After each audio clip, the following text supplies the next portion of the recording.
You ever see someone so calm it scares you? That's exactly how everyone felt the moment Alyssa wiped the blood off her face and said, "You shouldn't have done that." The first punch of silence hit before she even said a word. That's what happens sometimes, when you walk into a place where nobody looks like you and everybody's already decided who you are before you open your mouth. It was 7:45 a.m. when Alyssa Coleman stepped off the yellow school bus in Overland Park, Kansas, holding a worn backpack and a folder pressed tightly against her chest. The fall air carried that mix of cold and diesel that lingers around bus stops. Her breath puffed in little white clouds as she glanced up at the big, red brick building of Crestview High School. She didn't look nervous, though. If anything, she looked calm. Maybe too calm. There was a stillness about her, the kind that made people turn their heads. Her dark braids were neatly tied back, her posture straight, her steps deliberate. She didn't fidget, didn't rush, didn't try to blend in. The problem was, in this town, everyone else did. Inside the building, chatter filled the hallways. Lockers slammed, sneakers squeaked, laughter echoed. That sharp teenage kind of laughter that always seems to be at someone's expense. Alyssa found her locker, 214B, right near the science wing. She twisted the lock once, twice, 3 times before it opened. That's when she felt it. Eyes on her. 2 girls stood a few lockers down, whispering. One of them, tall and blonde, leaned close to the other, smirking. "Who's that? New girl?" "Yeah, I heard she's from somewhere near Dallas or something. Figures." Alyssa didn't flinch. She'd heard worse. Back at her old school in Texas, some kids made fun of her for being quiet. She had learned early on that silence could be armor. She slid her notebook in, closed the locker, and turned toward her first class. "Hey, you're new, right?" Alyssa stopped. A boy with curly brown hair and a band shirt smiled at her. "I'm Zach." "You look lost." "I'm good," she replied softly, but her tone carried that calm confidence that made Zach hesitate before nodding. "All right, cool. If you need help finding bio, it's down the hall." She gave a polite half smile. "Thanks." He walked off, but a few students nearby kept glancing her way, whispering again. She could feel the eyes, the assumptions, the curiosity disguised as judgment. First period, English class. Mrs. Langford was cheerful, the kind of teacher who tried too hard to sound young. "Everyone, this is Alyssa Coleman. She just transferred here." "Let's make her feel welcome."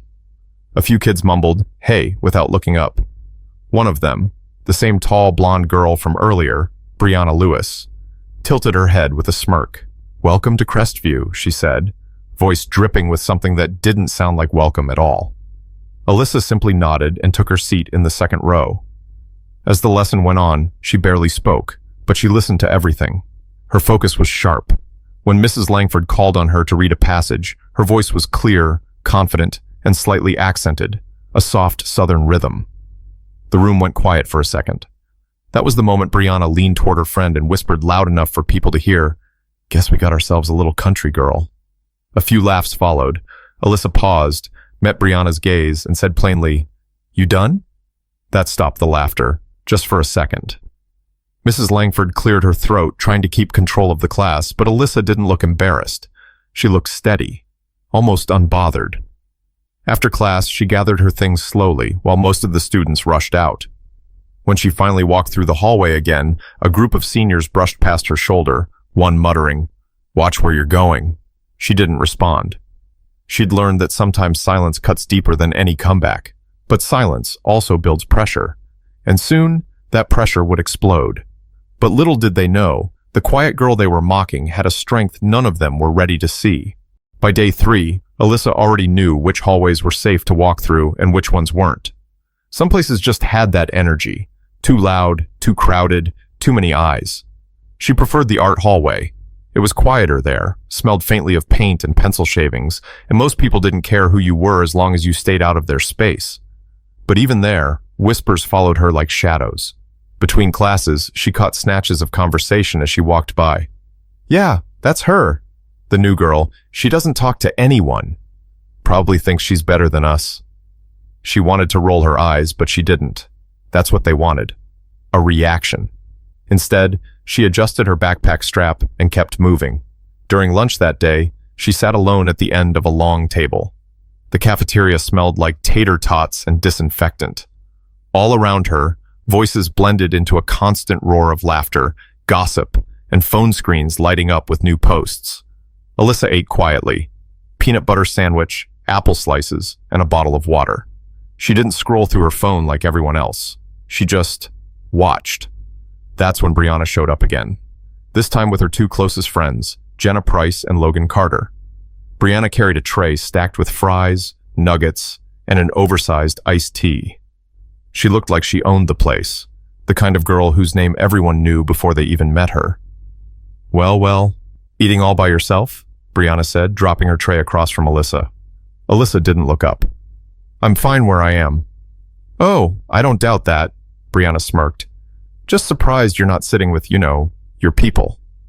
Logan chuckled under his breath. Jenna gave Brianna that "you're going too far" look, but didn't say anything. Alyssa set her sandwich down and met Brianna's eyes. What exactly do you mean by that? She asked evenly. Brianna shrugged, pretending innocence. Nothing. Just saying, you don't really fit in around here. Crestviews, not really your kind of place. Before Alyssa could answer, Zach, the same boy who'd helped her on day one, walked by and stopped. Yo, Brianna, chill. You don't even know her. Brianna turned to him with a sarcastic smile. Relax, Zach. We're just talking. Doesn't sound like talking, he shot back. Alyssa stood up slowly. It's fine, she said. People show you who they are. You just gotta pay attention. She picked up her tray and walked away before Brianna could think of a comeback. That one sentence stuck with a few people at that table, especially Jenna, who looked down at her food, uncomfortable. Later that day in the locker room after gym, Brianna brought it up again. You see that look she gave me? She said, brushing her ponytail back. Like she's better than me or something. Logan grinned. Maybe she is. You're acting kinda obsessed. Brianna threw her towel at him. I'm not obsessed. I just don't like her attitude. The truth was, Alyssa's calmness bothered Brianna more than any insult could have. Most new kids tried to please her. Alyssa didn't. And that quiet confidence, that unbothered look, made Brianna feel small in a way she didn't understand. But jealousy has a way of turning curiosity into cruelty, and Brianna was just getting started. By the end of the week, Alyssa's name was everywhere. Not because she did anything wrong, but because Brianna made sure it stayed in people's mouths. She started small, little things that didn't look like bullying if you weren't paying attention. A whisper in the hallway, a smirk during roll call, a joke that wasn't really a joke. Alyssa could handle it. She'd moved around enough. Military family life didn't leave much room for being fragile. Her dad always said, you can't control what people do. You can only control your reaction. So that's what she did. Still, the tension was starting to build. One morning between second and third period, Alyssa was walking toward history class when she felt someone bump her shoulder, hard. Her books fell to the floor, paper scattering everywhere. Oops, Brianna said, feigning surprise. Didn't see you there. Alyssa looked up at her, unblinking. Yeah, I'm sure you didn't. A few students nearby froze, sensing something was about to happen. Brianna crossed her arms, tilting her head. You got a problem? No, Alyssa said calmly, kneeling to pick up her papers. But you might, if you keep testing me. That made Brianna laugh, a sharp, mocking sound that filled the hallway. Oh, please. What are you gonna do? Tell the principal? Alyssa gathered her books, stood up, and leaned just slightly closer. Her voice was low but clear. No, I don't need to. For the first time, Brianna blinked, just for a second, then scoffed and turned to walk away. But her friends were watching, and her pride wouldn't let it end there. So she glanced over her shoulder and muttered loud enough for everyone to hear, Guess she's got a temper after all. Alyssa didn't bite. She walked past her, head held high like she didn't even exist. That stung Brianna worse than an insult. Later that day, in the locker room before PE, Brianna replayed the whole thing for her friends. You should have seen her face, she said, laughing. She thinks she's tough. Logan grinned. You're really obsessed, you know that. Jenna frowned. Bri, just let it go. She didn't even do anything exactly, Brianna snapped. That's the point. She thinks she's too good to react. But that night, while scrolling through her phone, Brianna saw something that pushed her over the edge. A few students had posted a short clip of the hallway moment on Snapchat with captions like, New girl doesn't play around, and Brianna got checked. Brianna's face burned. Her control over the school's social scene had never been challenged, not like this. The next day, her smile returned. But it wasn't real. It was the kind of smile that hides anger. When she saw Alyssa sitting near the back of the cafeteria again, calm as ever, she decided that if Alyssa wanted to act tough, she'd make her prove it. But the thing about picking a fight with someone you don't understand is that you might end up getting exactly what you asked for. Friday afternoon. The air felt heavier than usual. The cafeteria buzzed with the kind of restless energy that comes right before a long weekend. Laughter bounced off the walls, trays clattered, and phones glowed from every table. Alyssa sat alone again, quietly eating her chicken sandwich and writing something in a small notebook. Across the room, Brianna watched her like a hawk. She wasn't alone either. Logan and Jenna were there, along with a few others from the volleyball team. Every time Alyssa glanced up, Brianna looked away, pretending to be deep in conversation. But she wasn't pretending for long. "Watch this," Brianna whispered, standing up.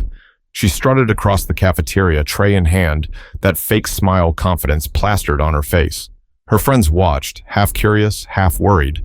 Jenna muttered, "Bri, don't..." But it was too late. Brianna stopped right in front of Alyssa's table. "Hey, country girl," she said, loud enough for nearby tables to hear. "You've been real quiet lately." "What's the matter? No one to talk to?" Alyssa didn't even look up from her notebook. "You done?" she asked, echoing her tone from that first day in English class. A few kids at surrounding tables perked up. They remembered that line. Brianna laughed. "Oh, she talks back now. That's cute. You think you're better than everyone here, don't you?" Alyssa closed her notebook and looked straight at her. "I think you need attention more than food." That line hit. The entire section of the cafeteria went, "Oh." Brianna's smile faltered, but her pride wouldn't let her back down. She leaned forward. "You know what? Maybe you should go back to whatever ghetto school you came from." The laughter stopped. Even Logan looked uncomfortable. Alyssa blinked once, her jaw tightening. Just slightly. Then she stood up, slow and steady. She was shorter than Brianna, but her presence filled the space between them like a wall. "Say that again," Alyssa said quietly. "Oh, so now you're tough." Brianna scoffed, stepping closer. "What are you gonna do?" Before she could finish, her knee shot forward. It was quick, mean, and careless. She kneed Alyssa right in the face. Gasps exploded across the cafeteria. Alyssa stumbled back, her tray crashing to the floor, apple slices scattering under the table. Her hand went up to her nose. A thin line of blood trickled down. "Brianna!" Jenna shouted, jumping up from her seat. "What the hell?" But Brianna just stood there, breathing hard, still trying to look in control. She asked for it. Then Alyssa lifted her head. The calm that had been there all week was gone, replaced by something colder. Not rage, not panic, just focus. She wiped the blood from her lip with the back of her hand and said quietly, "You shouldn't have done that." Brianna hesitated. "What?" Before she could move, Alyssa stepped forward, quick and controlled. She didn't throw a punch. She sidestepped, grabbed Brianna's wrist, twisted it down, and pushed her back just enough for Brianna to lose balance and hit the table edge behind her. The tray clattered to the floor. The whole cafeteria froze. Alyssa didn't hit her, didn't yell. She just stood there, breathing evenly. "You're not hurt," she said calmly, "but you will be if you touch me again." Two teachers rushed over, shouting, "What's going on here?" Brianna scrambled up, face red, shouting, "She attacked me." But everyone had seen what happened. Every phone camera had caught it too. Alyssa raised her hands slightly, still calm. "You might want to check the cameras before you believe that." The teachers separated them, voices loud and stern, but Alyssa didn't resist. She just stared at Brianna, not with hate, but disappointment. Zach came running over from the other side of the cafeteria. "Alyssa, you good?" She gave a faint nod, touching her cheek. "I'm fine." But inside, she wasn't fine.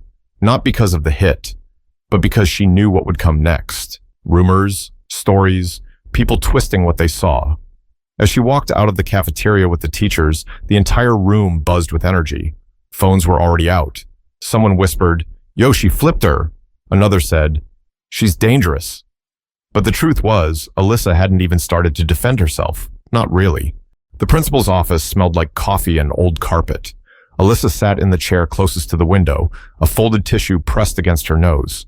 She could feel her heartbeat slowing, the adrenaline fading. Across from her, the vice principal, Mr. Hampton, was pacing back and forth, phone in hand. "I just got a dozen calls from parents," he muttered. "Videos are already online." Alyssa didn't say anything. She stared out the window, watching the trees sway gently outside. Mr. Hampton turned toward her. "Alyssa, I need your side of the story." She looked up at him, steady and composed. "I didn't start it. She hit me first." "I saw the footage," he admitted, rubbing his temples. "You didn't throw a punch, but you did put your hands on her." "I defended myself," Alyssa replied. "There's a difference." He sighed, clearly torn. "You understand I still have to call your guardian?" "My dad," she said simply. "He'll answer." Mr. Hampton nodded, dialing the number from her file. Alyssa could hear the muffled ringtone, and then a deep voice answered. "Major Coleman speaking." The tone in Mr. Hampton's voice shifted instantly. "Sir, this is Vice Principal Hampton from Crestview High. I'm calling regarding your daughter, Alyssa. There was an incident during lunch today." A pause, then, "Is she all right?" "She's fine, sir." "But there was a fight. We're still sorting out who—" "You'll have my full attention in 20 minutes, Major Coleman interrupted, his tone controlled but unmistakably firm. "Please don't speak to her further until I arrive." Click. Call ended. Mr. Hampton exhaled and put the phone down. "He'll be here soon." Alyssa didn't respond. She knew what that meant. Her father didn't play around when it came to her safety or her discipline. Outside the office, she could hear faint voices from the hallway, students lingering by the door, whispering about what happened. "Did you see how fast she moved? Bro, she didn't even hit her. She flipped her arm or something." "I think she's in some kind of combat class." Alyssa closed her eyes for a second, trying to block it all out. Meanwhile, Brianna was sitting in a separate room, crying. Though whether from pain or embarrassment, no one could tell. Jenna had tried to comfort her, but Brianna kept saying, "She humiliated me." Everyone saw. The truth was, the cafeteria was split. Half the students thought Alyssa was a villain, the other half thought she was a hero. When the office door finally opened, silence fell. Major Terrence Coleman walked in wearing his military jacket, posture straight as a board. His presence filled the room before he even spoke. His deep brown eyes scanned the scene, first Mr. Hampton, then Alyssa. "You okay?" he asked quietly. Alyssa nodded. "Yeah." He turned to the vice principal. "Show me the footage." Mr. Hampton pulled it up on his monitor, nervous. They watched in silence. When it ended, Major Coleman spoke first. "She was attacked. She defended herself without escalating." I taught her that Mr. Hampton nodded, uneasy. "Sir, I agree. Still, the school policy requires a suspension for physical contact." "How long?" the major asked. 3 days. Major Coleman exhaled slowly, then looked back at Alyssa. "You'll serve it. We don't run from rules, even when they're unfair. But you did nothing wrong." Alyssa nodded again. "Yes, sir." Mr. Hampton tried to find words, but none came. The calm between father and daughter felt heavy. Not angry, just controlled. As they left the office, the hallway was packed with curious faces. Whispers stopped. The second Major Coleman looked at them. Alyssa followed him out, silent. Once they reached the parking lot, he finally spoke. "You handled yourself with control. I'm proud of that." "Doesn't feel like something to be proud of," she said softly. "Self-control always is," he replied, "especially when the world expects you to lose it." Alyssa looked down, processing his words. The wind carried the faint sound of a school bell ringing in the distance. But back inside those halls, her story was already spreading faster than she could imagine, and not everyone planned to keep it fair. By Saturday morning, Alyssa's name wasn't just in the hallways anymore. It was on every phone screen in town. Someone had uploaded the cafeteria video to TikTok with the caption, "New girl at Crestview just embarrassed the queen bee." By noon, it had nearly 20,000 views. People commented things like, "She didn't even hit her, just blocked it like she's trained or something." Bro, that girl's composure is unreal. Why did Brianna attack her in the first place? But there were other comments too. Cruel ones. She probably deserved it. Bet she started it. Always playing the victim. Alyssa scrolled through some of them that night before deleting the app altogether. She didn't want to see strangers debating her life like it was a reality show. She'd seen her dad deal with judgment before, people who didn't know him, didn't understand his discipline, his structure. He'd always told her, the truth doesn't need defending. It reveals itself when the noise dies down, but right now, the noise was deafening. At school on Monday, the atmosphere had shifted completely. When Alyssa walked down the hallway, people didn't whisper like before. They just moved out of her way, some out of respect, some out of fear. Zach caught up to her by her locker. "Hey, you holding up?" "I'm fine," she said quietly, turning her combination lock. "You sure?" "I saw the posts. People are wild. I can't control them," she replied. "They'll talk until they're tired." He smiled faintly. "You know, most people would be bragging after something like that." "Most people don't want peace," she said, shutting her locker. At the same time, Brianna hadn't been back to school since Friday.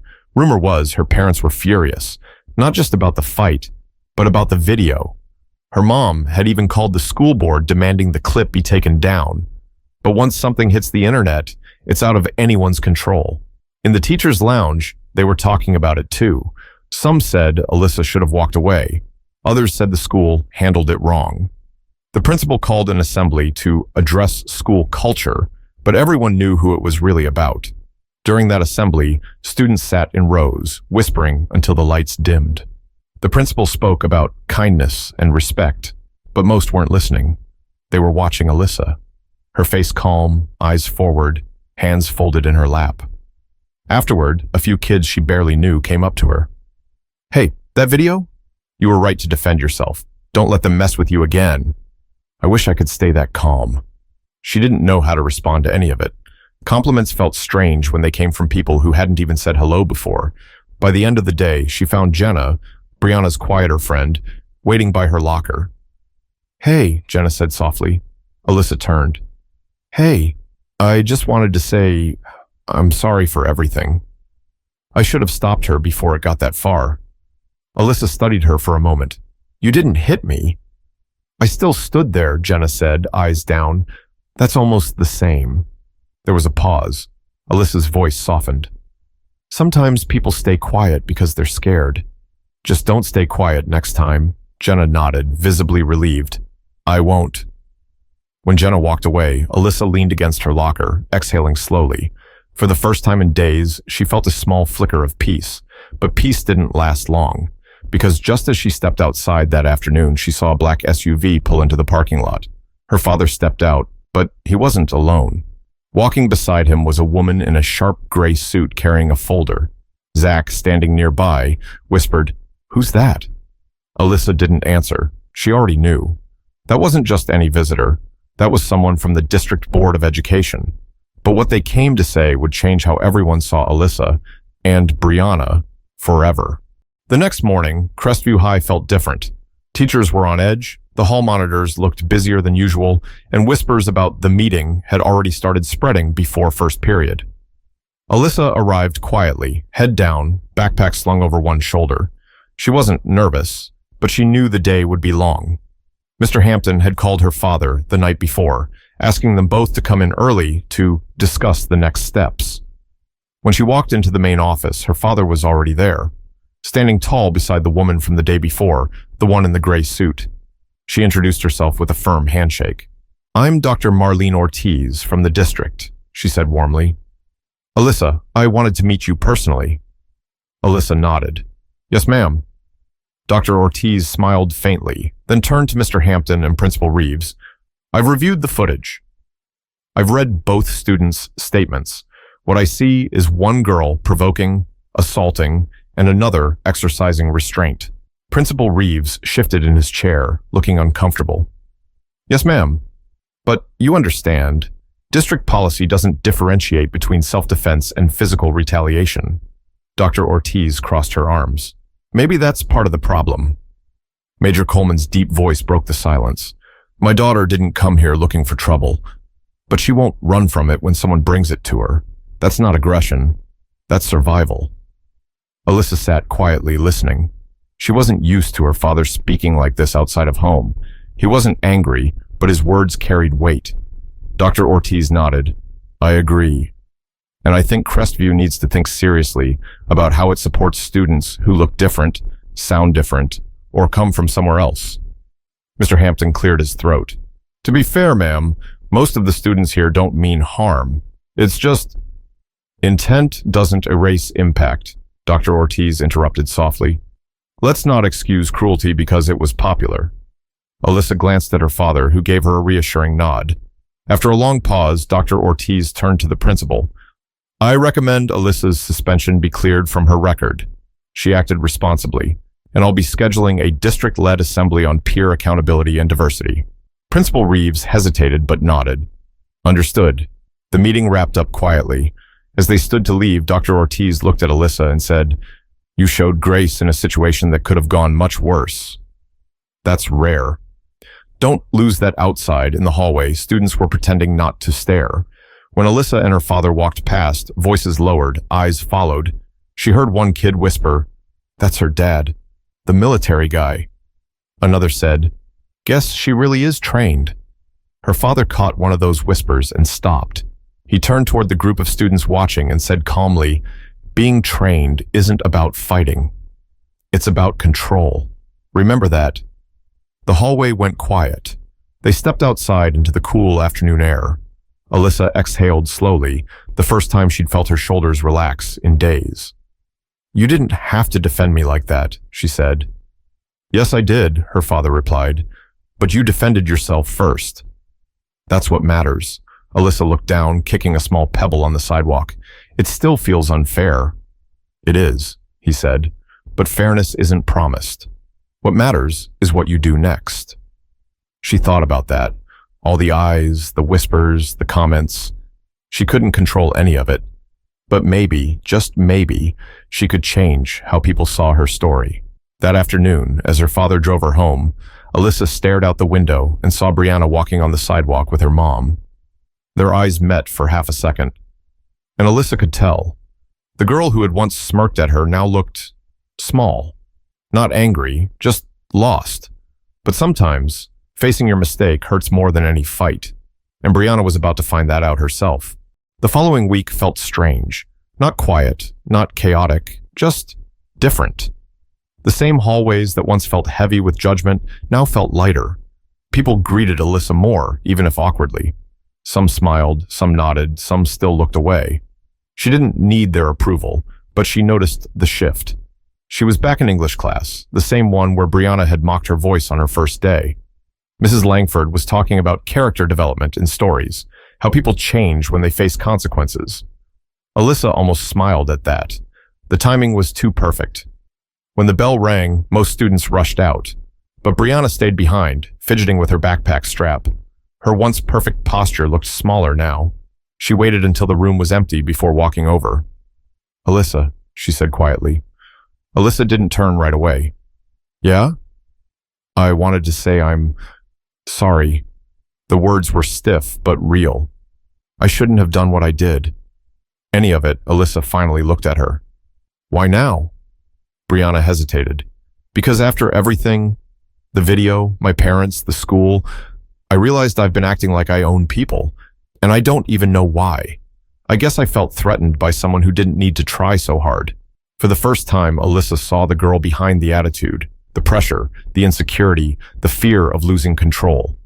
It didn't excuse what she'd done, but it made sense. Alyssa nodded slowly. It's not about me, Brianna. It's about you figuring out who you really are, without needing to make someone else smaller. Brianna's voice cracked. You could have hurt me. You didn't. You had every reason to, and you didn't. I told you I didn't need to, Alyssa said softly. My dad taught me something a long time ago.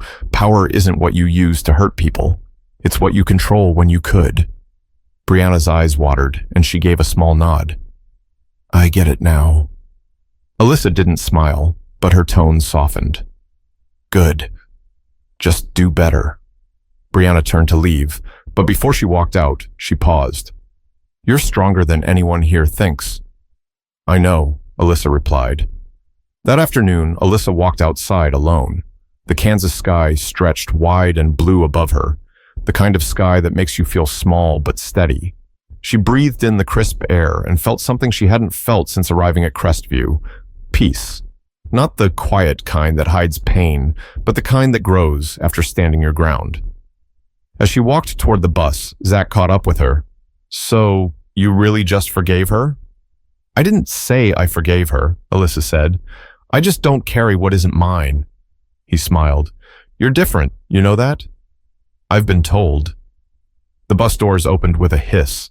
Before stepping in, she glanced back at the school. The brick walls, the glass doors, the faces pressed against windows watching her go. She didn't need to prove anything anymore. The story they'd told about her had changed. Not because she shouted, but because she stood her ground with dignity. When she got home, her father was in the driveway, cleaning the truck. He looked up. How was school? Better, she said simply. He smiled faintly. Told you the truth always shows up. Just takes its time. Alyssa nodded. You were right. They didn't need to say anything more. The air was calm, the sun low, and for the first time in a while, the world around her felt balanced. Because sometimes, strength isn't loud. It's the quiet in you that refuses to break when others try to push you down. And that's the real story of Alyssa Coleman. The girl they thought they could humiliate, the one they tried to make small, only to learn that real power isn't in your fists. It's in your restraint, your composure, and your refusal to become what hurt you. If you made it this far, remember this. Before you judge someone, ask yourself what it costs them to stay calm when you wouldn't. Respect the ones who don't fight to be seen, because sometimes they're the strongest ones in the room. Like, share, and subscribe if this story made you think twice about what strength really means. Someone out there might need to hear it today.